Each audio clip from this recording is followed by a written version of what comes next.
Chairperson Uhuru Kenyatta, colleague heads of state and government, Chairperson of the African Union Commission, Secretary General of CARICOM, distinguished guests. While we are separated across land and sea, we have so much in common, including a rich culture and diversity, and our people as a fundamental asset for progress and achievement. I announced on August 1st, 2021, in my inaugural annual Emancipation Day address, 4 days after assuming office, that my administration plans to take Caribbean's real African history to schools and to make Emancipation Day already a holiday, a major annual event on our national calendar. As I said then, we strongly believe that while slavery was abolished over a century ago, the mindset and racial attitudes that brought African people to the Caribbean and the Americas still linger. I assure that this historic first gathering of African Caribbean leaders, that under my watch, St. Lucians will have good reason to remember the struggles of our forefathers, while preserving and protecting the heritage they left us. And today is only the beginning, over 143 years later, but it's never too late to start.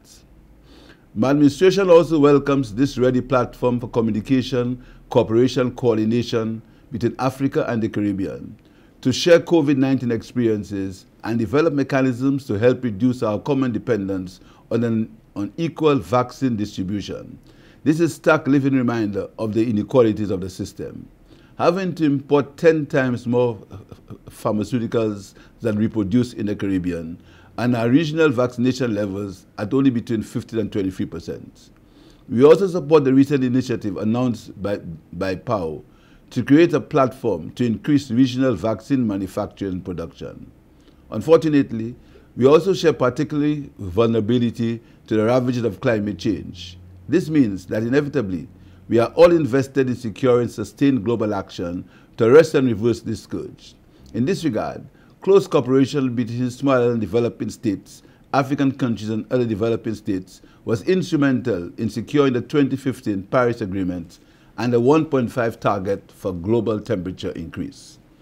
In light of the climate emergency, the pursuit of a green recovery from the COVID-19 pandemic, and the critical decisions to be made at the 26th Conference of Parties to the United Nations Framework Convention on Climate Change, COP26, it is essential that the flame of collaboration kindled in Paris be fanned vigorously in Glasgow in November of this year, in order to ensure that the international community, and in particular industrialized nations, manifest a level of climate ambition that will secure the safety of the planet and the survival of our countries. Our countries must also continue to work under the banner of non-Annex 1 developing countries in the negotiating group of 77 and China. Thus far, we have collaborated and strengthened our voices, having common positions on such fundamental issues as finance adaptation, loss, and damage.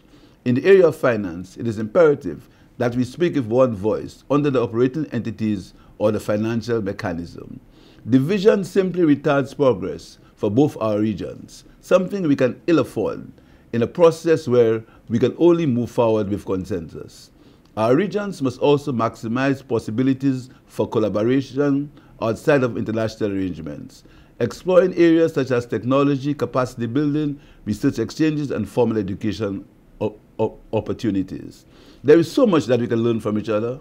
Already within the climate change context, the African Union's Agenda 2063 is consonant with CARICOM's agenda as you prioritize environmentally sustainable and climate-resilient economies and communities.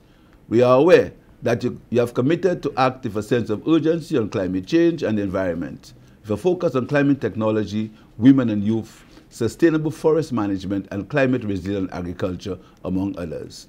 As we forge ahead, the Caribbean community looks forward to deeper and more meaningful connections with the continent of Africa, working together in achieving the developmental aspirations of our nations and our people. I thank you, Mr. President.